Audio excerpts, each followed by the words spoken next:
চেতনা অহাৰ পিছত মোৰ মানে চিগা হাতখন মোৰ ৰছী এডালে বান্ধি বুকুত থৈ দিছে আৰু মোৰ চেতনা আহোঁতে মই গম পাইছোঁ মোৰ বুকুত হেঁচা মাৰি ধৰি আছে কোনোবাই আৰু মই সাৰ পাই পেলাই দেখিছোঁ যে মোৰ চিগা হাতখনেই মোৰ বুকুত মানে থৈ দিছে।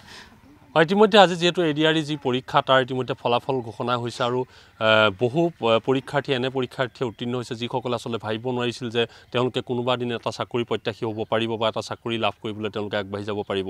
কাৰণ এনেকুৱা পৰিৱেশত তেওঁলোকে প্ৰত্যাহ্বানৰ মাজেৰে জীৱনটো কটাইছে যে য'ত আচলতে তেওঁলোকে বহুত অকলশৰীয়া আৰু দুৰ্ভগীয়া বুলি নিজক ভাবিছিলে। কিন্তু মুখ্যমন্ত্ৰীৰ যি স্বচ্ছৰ নিকা নিযুক্তি প্ৰক্ৰিয়া সেয়াই যেন তেওঁলোকৰ মুখলৈ হাঁহি বিৰিঙাই আনিছে। মই তেনে এটা পৰিয়ালৰ লগত আপোনাক চিনাকি কৰি দিব বিচাৰিছোঁ। এয়া বাবুল বৰা পৰিয়াল আৰু বাবুল বৰা ইতিমধ্যে এডিআৰইত তেওঁ ইতিমধ্যে উত্তীৰ্ণ হৈছে আৰু আজি এক তেওঁলোকৰ কাৰণে শুভ মুহূৰ্ত। আৰু মই বৰ্তমান যিহেতু বঙালমৰা এখন ভিতৰুৱা গাঁৱত উপস্থিত আছোঁ। আপোনালোকৰ গাঁওখনৰ কি নাম?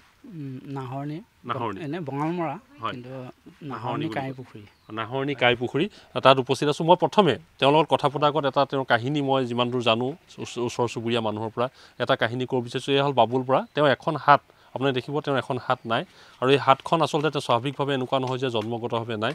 তেওঁ ঘৰখন চলাবৰ কাৰণে তেওঁ গুৱাহাটীৰ এখন দোকানত কাম কৰিছিলে আৰু কাম কৰাৰ সময়তে তেওঁ এটা দুষ্ট চক্ৰৰ বলি হ'ল আৰু তেওঁক ৰেলৰ আলিত পেলাই দিয়া হৈছিলে, যাৰ পৰিণতিত তেওঁ এখন হাত ৰেলে কাটি পেলাইছিলে আৰু তেনেকৈ তেওঁ অচেতন অৱস্থাতে তেওঁক দুষ্ট চক্ৰই তেওঁক এনেকুৱা জেগাত এৰি থৈ আহিছিলেগৈ শিলচৰত এক মৃত অৱস্থাত মৃতপ্ৰায় অৱস্থাত আৰু শিলচৰ এখন বজাৰত তেওঁ জ্ঞান ঘূৰাই পাইছিলে, য'ত জ্ঞান ঘূৰাই পাই তেওঁ গম পাইছিলে যে তেওঁ জীৱিত অৱস্থাত আছে আৰু তাৰপিছত তেওঁক চিকিৎসালয়লৈ নিয়া হ'ল আৰু এনেধৰণে তেওঁৰ এটা কঠোৰ সংগ্ৰাম আৰু এখন হাত হেৰুৱাই তেওঁ এদিন ঘৰ পালেহি আৰু ঘৰ পাই তেওঁ ঘৰৰ পৰিয়ালটো চলাবলগীয়া হ'ল, এক দুঃসাহসিক জীৱন তেওঁ কটাবলগীয়া হ'ল আৰু তাৰপিছত মুখ্যমন্ত্ৰীয়ে যি ঘোষণা কৰিলে যে নিকা নিযুক্তি হ'ব তাত তেওঁ ভৰসা কৰি তেওঁ পৰীক্ষাত বহিলে।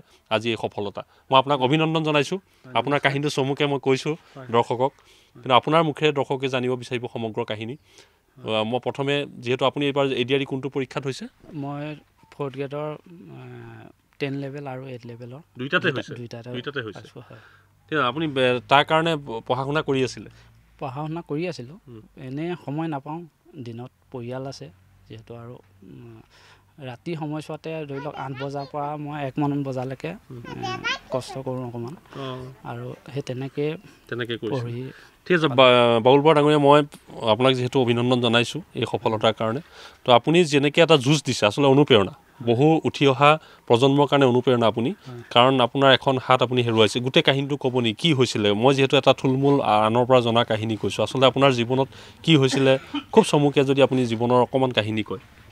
হয়, ঘৰখন যিহেতু আৰ্থিকভাৱে দুৰ্বল, সেইটো কাৰণে কামৰ সূত্ৰে মই শ্বিলঙত আছিলোঁ দোকান এখনত 10 বছৰ দিন থাকিলোঁ।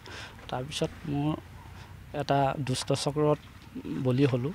তাৰপিছত গুৱাহাটীত হয়, মই শ্বিলঙৰ পৰা আহিলোঁ, বিবাহৰ কাৰণে আহিছিলোঁ।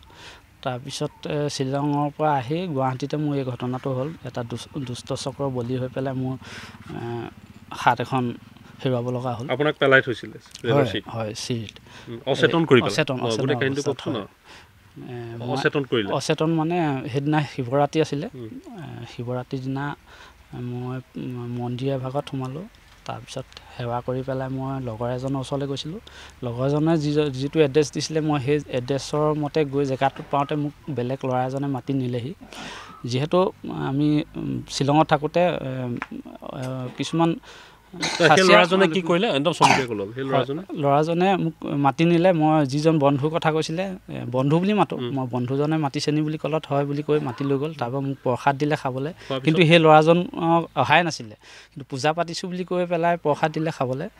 প্ৰসাদ খোৱাৰ পিছত মই অচেতন। তাৰপিছত সেই অচেতন অৱস্থাতে মই কিমান সময় পাৰ হৈ গ'ল গম নাপাওঁ।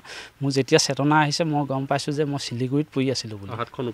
হয়, কটা হাতখন ওপৰত থৈ দিছিলে আৰু পিছত মোৰ হয়তো মস্তিষ্কত মোৰ আঘাত পোৱা নাছিলোঁ কাৰণে মোক কথা কিছুমান সোধে, মই ক'ব নোৱাৰোঁ।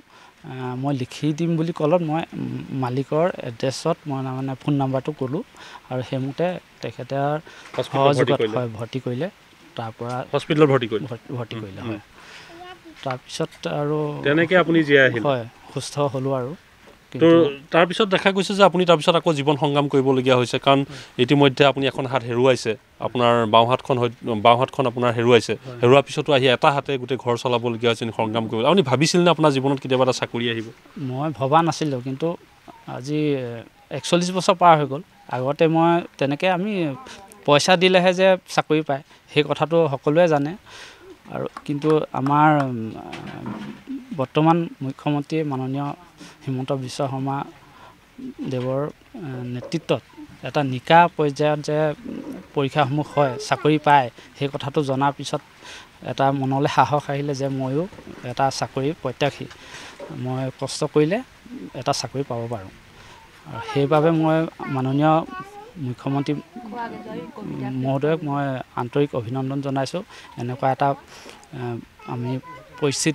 পৰিৱেশ বৰ্তমান দেখিবলৈ পাইছোঁ আৰু অহা প্ৰজন্মইও হয়তো মোৰ দৰে চেষ্টা কৰিব আৰু এনেকুৱা চাকৰি এটা পাবলৈ সক্ষম হ'ব তো ডাঙৰ কথা আৰু তেওঁ মুখ্যমন্ত্ৰীৰ ওপৰত আস্থা কৰিছে আৰু তেওঁ আচলতে ধন্যবাদ জনাইছে যে তেওঁ এই পৰিৱেশত এটা চাকৰি পাবলৈ তেওঁ সক্ষম হ'ল আৰু কিমান সংঘৰ্ষ আচলতে তেওঁ আমি ইমান আচলতে তেওঁক আমি বহলভাৱে হয়তো সুধিব পৰা নাই যিবোৰ সংঘৰ্ষ তেওঁ হয়তো পাৰ হৈ আহিছে যিবোৰ দিন তেওঁ দেখি আহিছে সেই অভাৱনীয় দিন আৰু এনেকুৱা দিনত এটা চাকৰি সঁচাকৈ এটা আৱেগিক মুহূৰ্ত নহয়নে হয় আৱেগিক মুহূৰ্ত কালি মই ৰাতিপুৱা যেতিয়া মই ৰিজাল্ট পাওঁ মই শোৱা নাই টোপনি অহা নাই মই গৈ পেলাই আমাৰ ভাওনা আছিলে ভাওনাৰ পৰা আহি মই শোৱা নাই মই কাক ফোন কৰিম ৰাতি হয় মনটো মানে কিবা এটা লাগিছে ৰাতিপুৱা নিয়ৰে ভৰা গোটেই পৰিৱেশটো মোৰ কিন্তু সেইটো পৰিৱেশ মই সদায় পাওঁ কিন্তু আজি ৰাতিপুৱা যিটো অনুভৱ হৈছে সেইটো মোৰ কোনোদিন পোৱা নাছিলোঁ তাৰমানে এনেকুৱা এটা ভাল মুহূৰ্ত কি ক'ব